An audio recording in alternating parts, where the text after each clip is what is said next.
అలాగే నమస్తే అండి.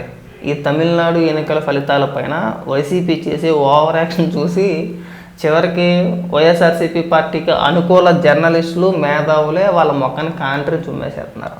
మనం రాత్రి రీసెంట్గా కేఎస్ ప్రసాద్ ఆడియో కూడా ఒకటి విన్నాం కదా, దానికి తోడు మా పాషాబాయ్ మామూలు వ్యవహారం కాదు. నేను మొన్నటి దాకా సాక్షిలో ఉండేవారు, సాక్షి నుంచి బయటికి గెంటేశారు. ఎందుకు గెంటేశారు, ఎందుకు వెళ్ళట్లేదు, ఎందుకు రావద్దన్న తర్వాత ఈ పాషా కేఎస్ ప్రసాద్ ఇద్దరు కూర్చొని ఒక వీడియో కూడా మళ్ళీ రిలీజ్ చేశారు. ఇద్దరు కూడా ఒక డిబేట్ లాంటిది పెట్టుకొని ఒక వీడియో రిలీజ్ చేశారు. కారణం ఏంటనే తర్వాత మాట్లాడదాం. ఒకసారి వీళ్ళు ఏం మాట్లాడుతున్నారు వినిపిస్తా చూడండి. ఈ రోజు వైసీపీ కార్యకర్తలు పెద్ద ఎత్తున ట్వీట్లు చేస్తున్నారు. ఎందుకు చేస్తున్నారు అర్థం కాని విషయం. ఇక్కడ వింత విషయం చెప్పనా మీకు విజయ్ గారి కంటే స్టాలిన్ గారే జగన్మోహన్ రెడ్డి గారికి చాలా దగ్గర ఇచ్చాను అని తెలుసు, చాలా మందికి తెలుసు. ఆయన కూడా చేస్తున్నారు. స్టాలిన్ గారే చాలా దగ్గర జగన్మోహన్ రెడ్డి గారి విజయ్ గారి కంటే. ఈవెన్ కొన్ని బిజినెస్ డీటెయిల్స్ కూడా ఉన్నాయి. సరే అవి డిస్కస్ చేయకూడదు, మనం చాలా దగ్గర సంబంధాలు వీళ్ళకి. జగన్మోహన్ రెడ్డి గారు మనిషి స్టాలిన్ గారు, ఆయన అంటే మిత్రుడు అనాలి. ఓడిపోయినప్పుడు మీరు ఇంకా బాధలో ఉండాలి. కానీ విజయ్ గారి గెలుపులో మీ గొప్పతనం ఏముంది? విజయ్ గారు జగన్మోహన్ రెడ్డి గారు ఏదో ఫంక్షన్ లో కలిస్తే ఆ ఫోటో, ఆ బుకే, ఆ సూట్ లో విజయ్ గారు ఉన్నారు. ఆ వీడియోలు ఏసీ కింద పాటలు పైన వీడియోలు పులి వచ్చింది, బెబ్బ వచ్చింది, అదేదో వచ్చింది, ఇదో వచ్చింది అంట. అరే ఏం జరిగిందో ఫస్ట్ ఆలోచించండి.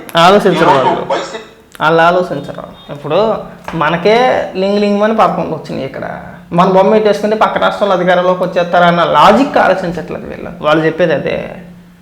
జగన్మోహన్ రెడ్డి బొమ్మ పెట్టుకొని జగన్మోహన్ రెడ్డి ఇక్కడ ఊరూరా తిరిగి జగన్మోహన్ రెడ్డికి సంబంధించిన నాయకులు, అభ్యర్థులు ఇంటింటి తిరిగి ప్రచారం చేస్తేనే మన బొమ్మకు వచ్చిన సీట్లు 11. ఈ 11 సీట్లు మొనగాడు అక్కడ పక్క రాష్ట్రంలో విజయ్ గారిని అధికారంలో తీసుకొచ్చేస్తాడంటే నమ్మాలంటే పెచ్చోళ్ళు అయి ఉండాలి. ఇంకా అదే వాళ్ళు కూడా చెప్పేది.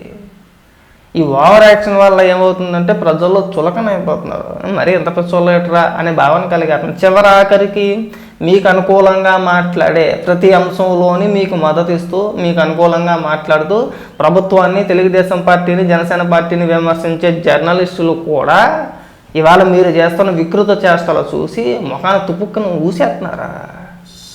ఇంతకు మించిన సిగ్గుమాలతనం ఇంకొకటి ఉండదేమో. నిజంగా చెప్తున్నాను నేను. ఇంతకు మించిన దరిద్రం ఇంకొకటి ఉండదు. ఇప్పుడు మనం ఇక్కడ అధికారంలో ఉండి ఇక్కడ జగన్మోహన్ రెడ్డి ముఖ్యమంత్రిగా ఉండి పక్క రాష్ట్రంలో ఒకవేళ నిజంగా ఇలాంటి సందర్భం ఏదైనా వచ్చి ఉంటే పోన్నారా బాబు, ఇక్కడ ముఖ్యమంత్రిగా ఉన్నాడు, అక్కడ అఫీషియల్గా విజయ్ గారికి మద్దతు ఇచ్చాడు, గెలిచారని చెప్పుకున్నా బాగుంటుంది. ఇక్కడ మనకు ప్రతిపక్ష హోదా కూడా దిక్కులేదు. అసెంబ్లీకి వెళ్తానికే ఊనుకాయే. ఈ 11 సీట్లు మొన్నగాడు పక్క రాష్ట్రంలో విజయ్ గారిని అధికారంలోకి తీసుకొచ్చారంటే ఎవరన్నా నమ్ముతారా? చెప్పులతో కొడతారు. ఇంకా వీళ్ళిద్దరూ ఎవరో కేఎస్ ప్రసాద్ని అలాగే పాషాబాయిని ఎందుకు గెంటేశారు అనేది ఒకసారి వాళ్ళ మాటల్లోనే వినిపిస్తామనండి. సరే మీరు గుంత కంటేస్తున్నారు అన్నారు కాబట్టి ఓపెన్గా అడిగేస్తాను కొన్ని క్వశ్చన్లు. ఒక నెల క్రితం అనుకుంటాను మీరు సడన్గా సాక్షి నుంచి మాయమైపోయారు. సడన్గా రావద్దన్నారు. దాని తర్వాత ఒక 15 రోజులు అనుకుంటా మీరు కనిపించారు సాక్షిలో.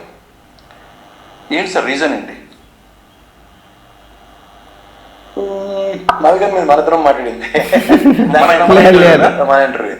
మీ ఇంటర్వ్యూతో పాటు మనోడు ఒక లేడీతోటి ఒక ఇంటర్వ్యూ చేశాడు. పాషాబాయికి కూడా తెలుసు ఆ విషయం. అంటే మనోడితో చేయక ముందు ఒక ఇంటర్వ్యూ చేశాడు మావిగారికి సంబంధించి. అందులోని అంటే మనోడితో మాట్లాడినప్పుడు కొద్ది కూల్గా మాట్లాడాడు, కానీ అందులో అయితే పొలి కొరికేసేవాడు. టిటి అని పొలి సౌండ్ కూడా వచ్చేది, కటకటకటకటమని పొలి కొరికేసి ఆడెవడ దిక్కుమాలేదువా డామ్ డూన్ డాకర్ ఆని చెప్తూ కొట్టాలి మావిగాని అని చెప్పేసి అని ఇచ్చినాడు. భయంకరంగా ఇచ్చేశారు. తెలుగుదేశం వాళ్ళు మాట్లాడిన వీడియోలు అంటే తెలుగుదేశం కార్యకర్తలు మాట్లాడిన వీడియోల కంటే కేఎస్ ప్రసాద్ మాట్లాడిన వీడియో, కేఎస్ ప్రసాద్ విమర్శించిన తీరు, ఆ వీడియోలు ఎక్కువ బాగా వైరల్ అని విపరీతంగా వైరల్ చేశారు. మామూలుగా ట్రోల్ చేయలేదు, భయంకరంగా ట్రోల్ చేశారు. ఇంకా అది పిచ్చండి, ఇంకా అది ఎర్రండి, ఇంక నిజంగా పిచ్చోని చేస్తున్నారు జగన్మోహన్ రెడ్డి బుర్ర ఉందా అది ఇదని గట్టిగా మాట్లాడాడు. ఆ తర్వాత కొంతమంది వైసీపీ కార్యకర్తలు కేఎస్ ప్రసాద్కి ఫోన్ చేసి మామూలుగా వేసుకోలేదు, భయంకరంగా వేసుకున్నారు. ఆ తర్వాత కవర్ చేసే ప్రయత్నంలో భాగంగా మనోని తీసుకొచ్చి సాక్షిలో కూర్చోబెట్టగానే ఆ తలకాయ మీద మడకే ఉన్నవాడు ఎవడన్నా కానీ మావిగాని వ్యతిరేకిస్తారా అని చెప్పేసి పేరు మార్చేసాడు. క్లారిటీ వచ్చేసింది జనాలకి, దొరికేసాడు రా అబ్బాయి అని చెప్పేసి అని. ఆ దెబ్బతో వద్దన్నారు, అందుకే వద్దన్నారు. అలాగే మా పాషాబాయ్ కూడా అలాగే వ్యతిరేకించాడు. తర్వాత సాక్షికాలు కానీ మామూలుగా భజన చేయాల, వర్కౌట్ అవ్వదు. మన పేమెంట్ కోసం అక్కడికి వెళ్ళి ఒకలాగా, బయటకు వచ్చినది ఇంకోలాగా మాట్లాడితే అలాగే చేస్తారు, మరి అలాగే గెంటేస్తారు. అంటే వెళ్ళమంటే మమ్మల్ని ఇచ్చేసారండి, ఇంకెళ్ళాలనుకోవట్లేదంటే బుర్ర రాసిపోతుందంటే చివరాఖరికి మళ్ళీ నేను వినిపించిన తర్వాత మాట్లాడతాం. సడన్గా నేను కూడా మాయమైపోయి అది వేరే సంగతి. అంటే రెండు అతీత శక్తులు కూర్చొని మారదని అనుకోవచ్చు. ఇప్పుడు ఈ రోజు దాకా నేను ఒకటి చెప్తున్నాను, కేఎస్ ప్రసాద్ అనే వ్యక్తి బిఫోర్ మీడియా ఉన్నాడు, ఆఫ్టర్ మీడియా ఉన్నాడు. కేఎస్ ప్రసాద్ అనే వ్యక్తి బిఫోర్ తపేలా ఛానల్ ఉన్నాడు, ఆఫ్టర్ తపేలా ఛానల్ అంటే ఏదో కాదు, సాక్షియే. మనోడి దృష్టిలో ఇప్పుడు తపేలా ఛానల్ అంటే సాక్షియే. ఓకే, కేఎస్ ప్రసాద్ అనే వ్యక్తి సాక్షికి ఎప్పటి నుంచి వెళ్తున్నాడో ఎవరైనా స్టాటిస్టిక్స్ తీసుకొని చూసుకోండి. అయితే ఎలక్షన్స్ 6 నెలల ముందేమో. ఓకే, అంత ముందు దాకా నాకేమీ అంత లేదు. అవును, మీరు ఒకసారి చెప్పాను. నేను యాక్చువల్గా అంత చాలా ముందు నుంచి అనుకునేవాడిని. మీ సోదంతా వినిపించడంలా కానీ సింపుల్గా ఎక్కడైనా కేఎస్ ప్రసాద్కి చిన్న సలహా ఏంటంటే, జర్నలిస్టో లేదంటే రాజకీయ విశ్లేషకుడో ఉన్నప్పుడు న్యూట్రల్గా మాట్లాడితే అలాంటి ఇబ్బంది ఉండదు. ముందు నువ్వు చేసిన తప్పలు ఏదైనా ఉందంటే అది సాక్షిలో కూర్చోడమే. సాక్షికి వెళ్ళి కూర్చుంటే ఏమవుద్దండి? సాక్షికి వెళ్ళి కూర్చోడమే. నువ్వు 2024 ఎన్నికల్లో వైఎస్ఆర్సీపీ పార్టీకి ఓటేయండి చెప్పేసి ప్రచారం కూడా చేసి ఆ వీడియో సోషల్ మీడియాలో కూడా తిరుగుతున్నాయిలే. సరే, ఇప్పుడు తెగిపోయింది కాబట్టి నువ్వు బయటకు వచ్చి నేను రావద్దన్నారండి, నేను వెళ్ళండి, ఇంకా అది పిలిచినా కానీ వెళ్ళనా బుర్ర రాసిపోతుంది, నాకోటి ఏదో ఒకటి ఉండాలి కదా, ఎన్ని మాటల మాట అన్నా కానీ ఇప్పుడు నడిచిపోతుందేమో. కానీ ఇక నుంచి అయినా సరే న్యూట్రల్గా ఉంటే బాగుంటుంది. న్యూట్రల్గా మాట్లాడు, తప్పుని తప్పని చెప్పు, ఒప్పును ఒప్పు అని చెప్పు, బ్రహ్మాండంగా ఉంటుంది. ఎవడే కాదండి, ఎవడే విమర్శన, ఎంతమంది మాట్లాడట్లేదు. కానీ అడ్డగోలుగా సమర్థించమాకండి. ఒకవేళ చేత మనం న్యూట్రల్గా ఉన్నాం కదా, సాక్షిలో కూర్చోలేదు కదా, బయట కూర్చున్నాం కదా అని చెప్పేసి అడ్డగోలుగా మాట్లాడమాకండి. మీరు అడ్డగోలుగా మాట్లాడే జనాల దృష్టిలో ఇరువప్పులు అయిపోతున్నారు. మిమ్మల్ని ట్రోల్ చేసేది కూడా కేవలం అందుకే. మిమ్మల్ని కానీ పాషాన్ని కానీ ఎందుకు ట్రోల్ చేశారు? ఎందుకు ట్రోల్ చేసాం? మీరు ఆ సాక్షిలో కూర్చొని తలా తోక లేకుండా వాళ్ళు ఇచ్చిన స్క్రిప్ట్ని మీ నోటి చేత చదివించారు. ప్రిపరేషన్ అంటే ఏముంటుందండి? ఇప్పుడు ఆ వీడియోలో మాట్లాడుతూ ఇంకా చాలా మాట్లాడుకొచ్చాడు. ఇక్కడ నుంచి అంటే బేగంపేట అంటే మనోడు ఉన్న ప్రాంతం నుంచి సాక్షికి వెళ్ళడానికి 1 గంట, బేగంపేట నుంచి సాక్షికి వెళ్ళడానికి 1 గంట, అక్కడ మళ్ళీ ప్రిపరేషన్ 1 గంట, తర్వాత స్టూడియోలోనూ 1 గంట, 3 గంటలు కదా. ఇక వచ్చిన తర్వాత నిమిషాలు అవుతుందండి కంటెంట్ అని చెప్పేసి ఫీల్ అయిపోతున్నాడు. ప్రిపరేషన్ దేనికి? వాళ్ళు ఇచ్చిన స్క్రిప్ట్ చదువుకోవడానిక? అంటేనే ఎవరలో వద్దనేది. ఎక్కడైనా సరే కేఎస్ ప్రసాద్ చక్కగా న్యూట్రల్గా ఏ పార్టీకి సంబంధం లేకుండా తప్పుని తప్పని చెప్పొచ్చు, ఒప్పును ఒప్పని చెప్పొచ్చు. ప్రభుత్వాన్ని విమర్శించినా కానీ పాలసీ ప్రకారంగా లేదంటే ప్రభుత్వం తీసుకున్న నిర్ణయాల ప్రకారంగా బ్రహ్మాండంగా విమర్శించవచ్చు. అలాగని చెప్పేసి మరీ అతిగా సాక్షికి భజన చేసేసో లేదంటే వైసీపీకి భజన చేసేసి చెప్తే ఇలాగే ముద్రేసి ఇలాగే ట్రోల్ చేస్తారు.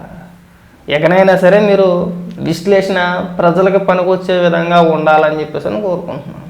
ఇది మాత్రం బాగా గుర్తుపెట్టుకోండి. మీకైనా ఆ పాషాబాయికైనా అయినా అంతే.